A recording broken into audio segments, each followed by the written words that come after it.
हाय people teachers, मैं अभिनव प्रताप मौर्य राम शरण राय college से आज बीएड फर्स्ट ईयर के स्टूडेंटों को कुछ टॉपिक बहुत महत्वपूर्ण फर्स्ट यूनिट की बची हुई है, उस पर आज हम चर्चा करेंगे। आज हम विकास की अवस्थाओं के सिद्धांत के बारे में चर्चा करेंगे। इसमें जीन पियाजे के संज्ञानात्मक विकास के सिद्धांत बहुत महत्वपूर्ण हैं परीक्षा की दृष्टि से, कंपटीशन की दृष्टि से, और आने वाले एग्ज़ाम में काफ़ी मददगार है। जीन पियाजे के संज्ञानात्मक विकास का सिद्धांत। जीन पियाजे ने क्या कहा है? जीन पियाजे स्विट्ज़रलैंड के एक मनोवैज्ञानिक थे। बालकों में बुद्धि का विकास किस ढंग से होता है, यह जानने के लिए उन्होंने अपने स्वयं के बच्चों को अपनी खोज का विषय बनाया। बच्चे जैसे जैसे बड़े होते गए, उनके मानसिक विकास संबंधी क्रियाओं का वे बड़ी बारीकी से अध्ययन करते रहे।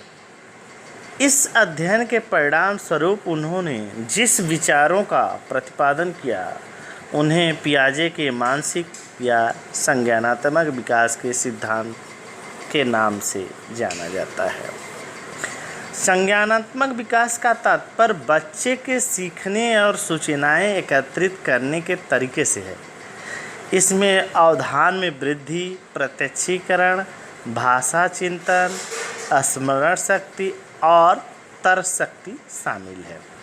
पियाजे के संज्ञानात्मक सिद्धांत के अनुसार वह प्रक्रिया जिसके द्वारा संज्ञानात्मक संरचना को संशोधित किया जाता है, समावेश कहलाती है।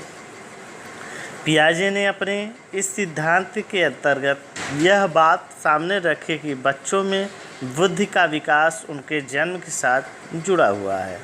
प्रत्येक बालक अपने जन्म के समय कुछ जन्मजात प्रवृत्तियों एवं सहज क्रियाओं को करने संबंधी योग्यताओं जैसे चूसना, देखना, वस्तुओं को पकड़ना, वस्तुओं तक पहुंचना आदि को लेकर पैदा होता है। अतः जन्म के समय बालक के पास बौद्धिक संरचना के रूप में इसी प्रकार की क्रियाओं को करने की क्षमता होती है, परंतु जैसे जैसे वह बड़ा होता है, उस बौद्धिक क्रियाओं का दायरा बढ़ जाता है और वह बुद्धिमान बनता चला जाता है। पियाजे महोदय ने कहा, संज्ञानात्मक विकास के सिद्धांत के अनुसार हमारे विचार और तर्क अनुकूलन के भाग हैं। संज्ञानात्मक विकास एक निश्चित अवस्था के क्रम में होता है।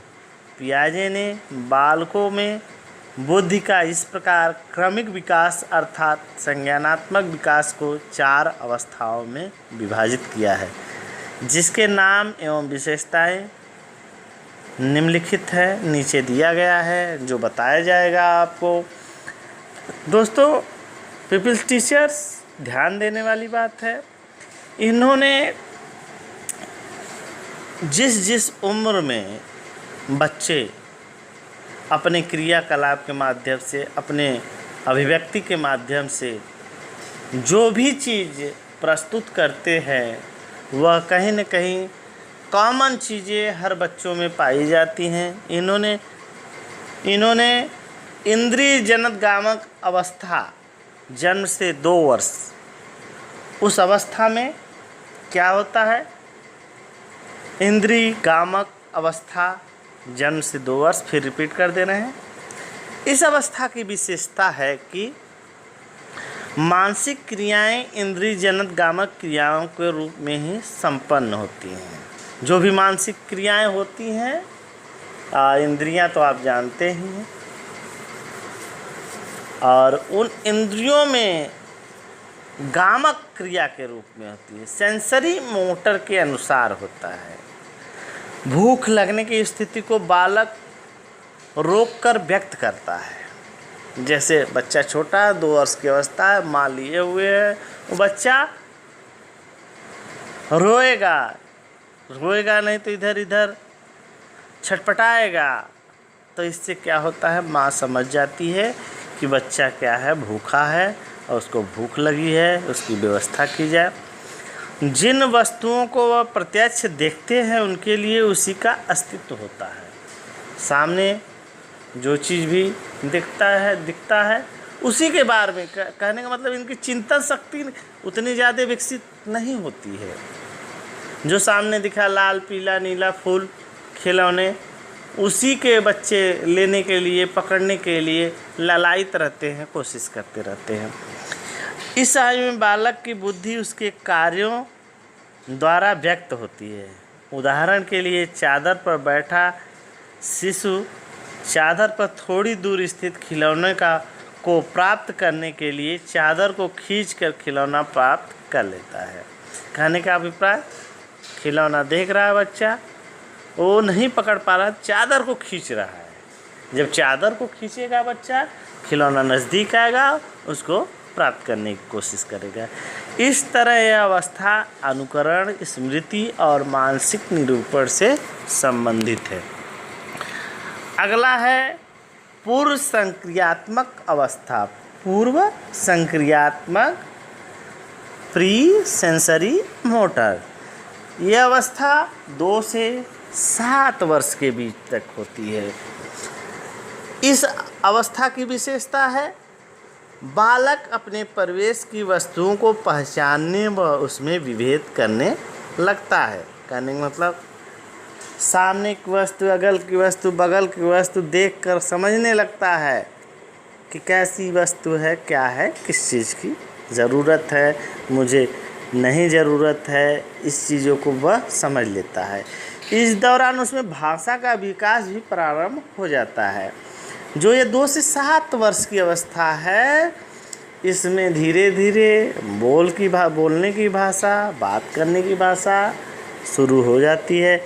इस अवस्था में बालक नई सूचनाओं और अनुभवों का संग्रह करता है। वह अपनी अवस्था की अपेक्षा अधिक समस्याओं का समाधान करने योग्य हो जाता है। कहीं न कहीं जो भी उसकी छोटी मोटी समस्याएं हैं, उसको सुलझाने के लिए बच्चा सुलझा लेता है। अब तीसरा है मूर्त संक्रियात्मक अवस्था, कंक्रीट सेंसरी मोटर। 7 से 11 वर्ष तक, ध्यान दीजिए, मूर्त संक्रियात्मक अवस्था 7 से 11 वर्ष। इस अवस्था की विशेषता है, बालक में वस्तुओं को पहचानने, उनका विभेदीकरण करने तथा वर्गीकरण करने की क्षमता विकसित हो जाती है। उनका चिंतन अब अधिक क्रमबद्ध एवं तर्कसंगत होना प्रारंभ कर देता है। इस अवस्था में बालक यह विश्वास करने लगता है कि लंबाई, भार, अंक आदि स्थिर रहते हैं। बालक किसी पूर्व उसके अंश के संबंध में तर्क कर सकता है। अब वहीं पे चौथी अवस्था की हम बात कर लेते हैं। यही अंतिम अवस्था है जीन पियाजे द्वारा दी गई संज्ञानात्मक अवस्था। इसको अमूर्त अवस्था या औपचारिक अवस्था 11 वर्ष से जो भी आगे वर्ष चलता है, अमूर्त अवस्था। यह बालक अपने पर्यावरण के साथ अनुकूलन करने के लिए अनेक नियमों को सीख लेता है।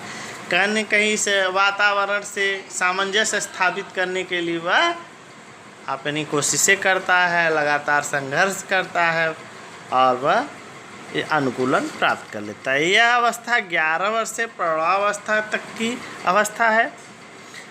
अमूर्त चिंतन इस अवस्था की प्रमुख विशेषता है। कहीं न कहीं अमूर्त चिंतन करता है, चीज़ों को एनालिसिस करता है, विश्लेषित करता है, सोचता है। इस अवस्था में भाषा संबंधी योग्यता तथा संप्रेषणशीलता का विकास अपनी ऊंचाई को छूने लगता है। इस अवस्था में व्यक्ति अनेक संक्रियात्मक को संगठित कर उच्च स्तर के संक्रियात्मक का निर्माण कर सकता है और विभिन्न प्रकार की समस्याओं के समाधान के लिए अमूर्त नियमों का निर्माण कर सकता है। बालक में अच्छी तरह से सोचने, समस्या समाधान करने एवं निर्णय लेने की क्षमता का विकास हो जाता है।